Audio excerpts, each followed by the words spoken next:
Yo, so we are here today to do One Piece. Wow. One Piece.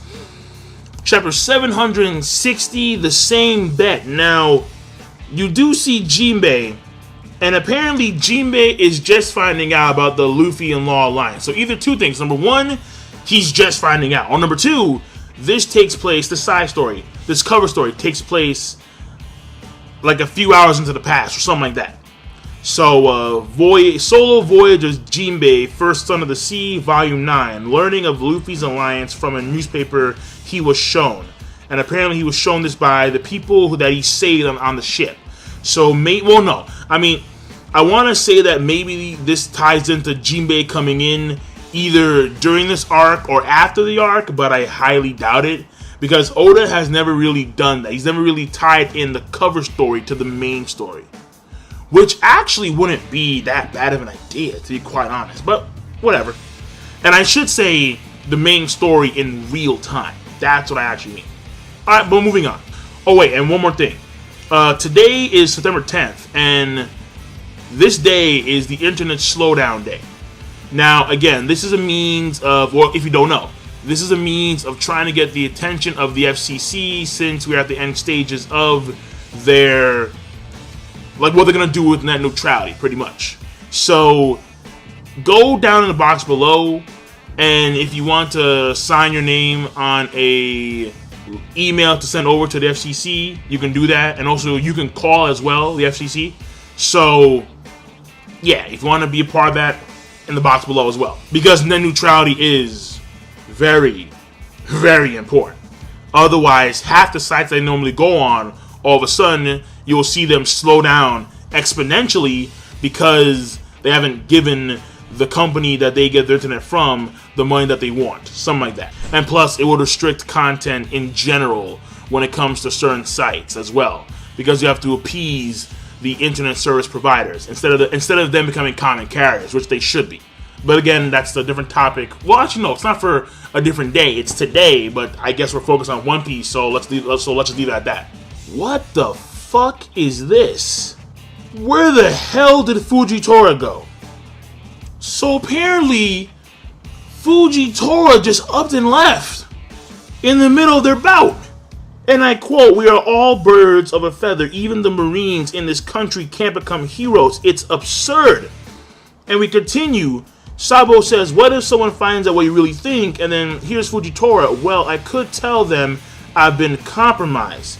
That's quite the gamble." And then he just starts to laugh. So apparently, it looks like because there's some commonality between Fujitora and Sabo, or Fujitora and the Revolutionary Army in a sense, he has decided not to engage in combat anymore. And I guess Fujitora's mindset is something along the line of like, okay, well, I want to overthrow the Shichibukai system, but still, what the hell? Oh, no, man. So, no. Let me just continue reading. I'm going to talk about this in my review, but clearly, I'm pissed because I really want to see this fight. And Oda decides to just squash it because the main fight's going on. And we got to focus on the main fight. Can't have side fights going on while the main fight's going on. But this fight, in essence, is a much better matchup. It's a much more hyped fight than Flamingo. And, I mean, that's my personal opinion, considering the fact that these guys, from an overall world standpoint, are more important. Luffy and Law are important, but they're not second in command of the entire Revolutionary Army. And, you have Flamingo, yeah, he's the king of a country, and he is a Shichibukai who manipulates things from behind the scenes, but then you have figureheads like admirals, like Fujitora, who are world-renowned, and, by the way, who are the defenders of, the quote-unquote defenders of peace and justice throughout the world, or at least the Grand Line and the four major seas, or oceans. The New World, again, is Yoko territory. So, fuck. Okay, so now I'm just kind of weirded out. Now I'm really weirded out, because the people who climbed up the net that Kanjiro made to capture Usopp, to capture everyone up there, have now surrendered themselves, and I understand why. But how come this mindset wasn't initially perceived, and now it is perceived? I mean, maybe because King Riku was before them? Again, very random, given the initial intensity that they had before. Alright? 2 chapters ago, they were very intense. They were like, fucking, we're coming. And now it's like, no, we gotta stop. Random. Apparently, where the fuck did Fujitora come from? What is happening? Whoa, this is just weird, man. So not only are there people, around King Riku stopping because they've had a change of heart like that, but also apparently Fujitora wound up within the masses. Somehow he's just there. Apparently, okay, so King Riku, he's not attacking yet because he wants to wait on Monkey D. Luffy. And Fujitora, he's not attacking because he also wants to wait on Monkey D. Luffy. Again, in the eyes of Fujitora, justice is blind. You were a Shichibukai, but you are a pirate first. Therefore, pirates taking out other pirates only seems fitting. But still, I want to see the fucking fight. I want to see Sabo. I want to see fucking Fujitora. And yes, you're going to probably say, but we're going to see at some point later on in the future. Yeah, I don't doubt it, but I want to see it now. I want to see Sabo shit now. We got like a few glimpses of him taking on Vice Admirals and him taking on that horizontal gravity cut, which was awesome. But more. One Piece fights, not only in the sense of the anime, but also in the sense of the manga, would be a lot better if they were more consistent and if chapters focused predominantly on said fights. If you're focusing on all these, I mean, that's one of the big, I know I'm deviating, but that's one of like the biggest gripes about One Piece. Because so many things are happening at one given point in time, focus on fights that have substantial hype seems to just drift away. And we go to other shit. When in actuality, we should be focusing on the main fights at hand. And I understand that the main fight is going to be Luffy and Flamingo. But Sabo and Fujitora, again, is a battle that... It's a battle of the ages, and it's been nerfed. And we are back to Monkey D and company. Yeah, alright. So, like I said before, Flamingo... Because again, Flamingo, he's taking a Red Hawk, but we have Chinjiao taking on, like, Red Hawk rifles. So, Flamingo, apparently, he's a little bit wounded, but that's it. According to law, we have yet to deal anything but superficial wounds. And that was a direct Red Hawk. That was a pinpoint Red Hawk. Like, yeah, right to the gut.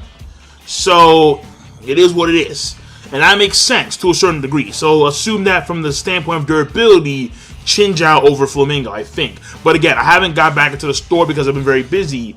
But whether or not Chinjiao actually used Armor Haki or not, on his stomach, I forget. Because I didn't see the comments of the last video either. I should have, but again, I was very busy. Whatever.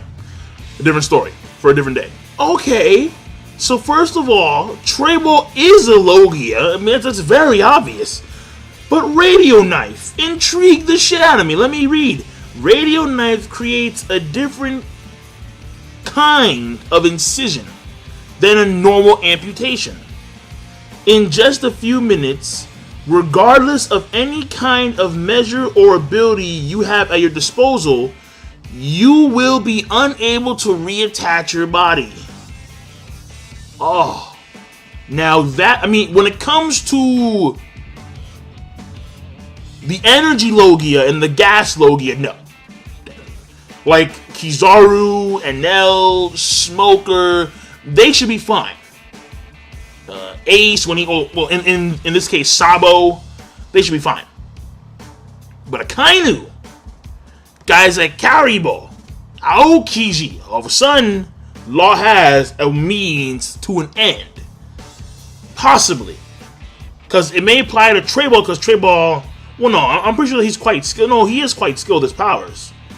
But maybe there's gonna be a way around it when it comes to when it comes to higher echelon guys like Akainu and Aokishi.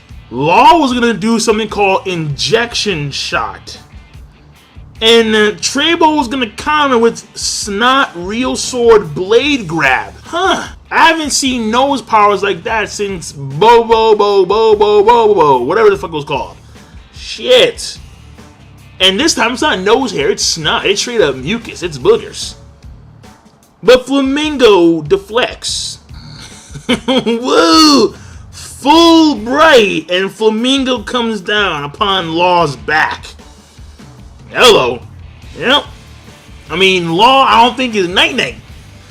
But, I mean, remember Law was shot with the lead bullets, and the reason why that's very important is because lead, obviously, if it stays in the body within a long period of time, is very poisonous. Alright? It's called lead poison. We've heard it before, obviously. So, Law may not be at max power. He did recover quite a bit because of the fact that when they were going up the levels, he didn't fight.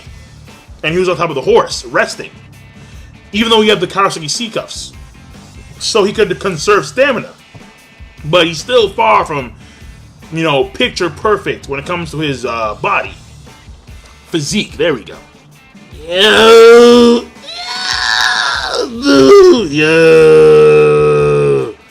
Flamingo.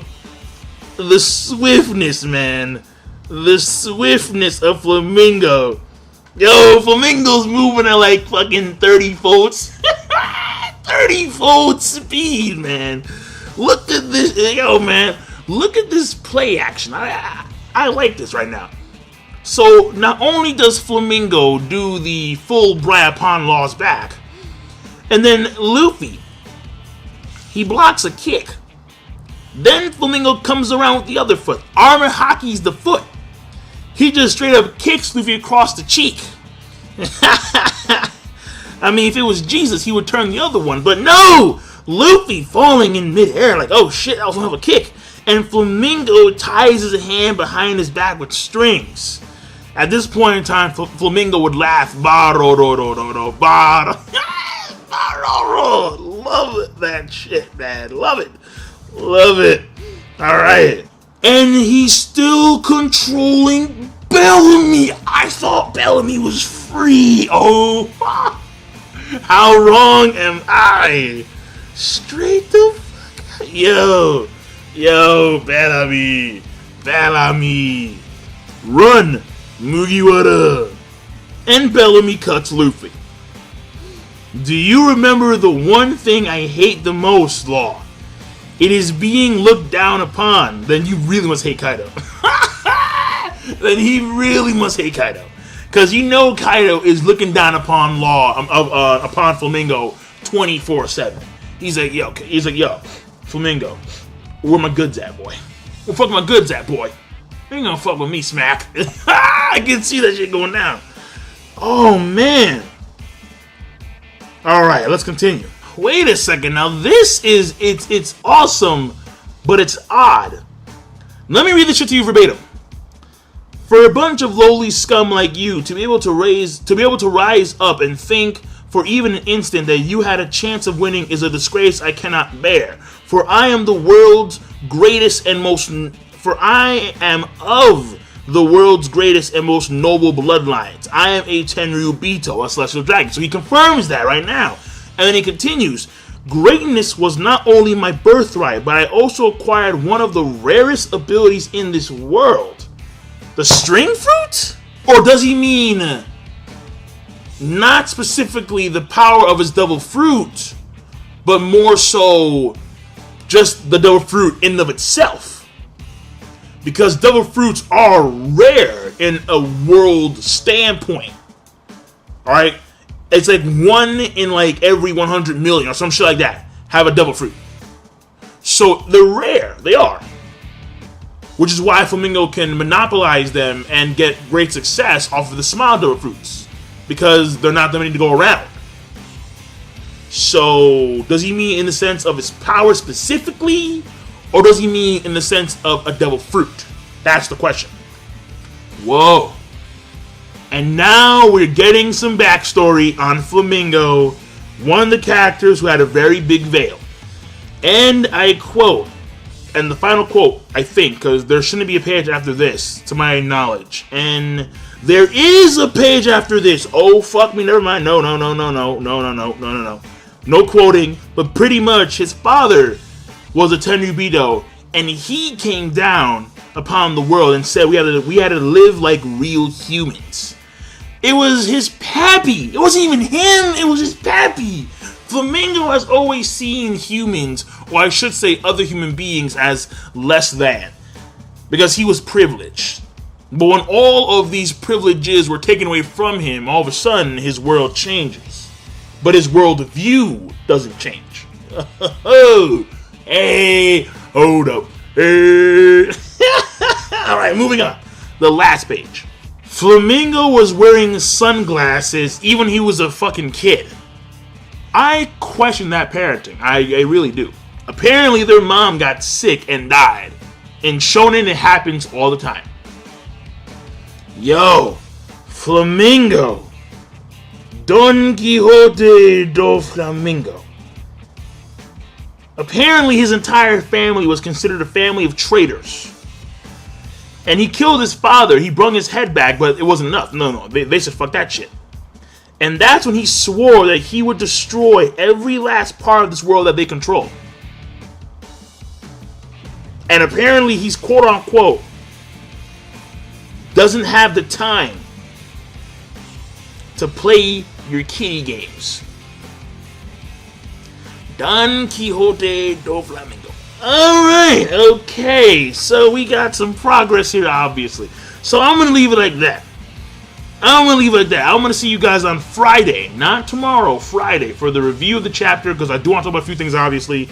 Flamingo being the major one, probably. Because I already had my little sub-rant on Sabo and Fujitora and that kind of stuff. So I'm done. I will see you guys later. King of Lightning, rate the video, comment, subscribe as always. Peace. Have a nice day.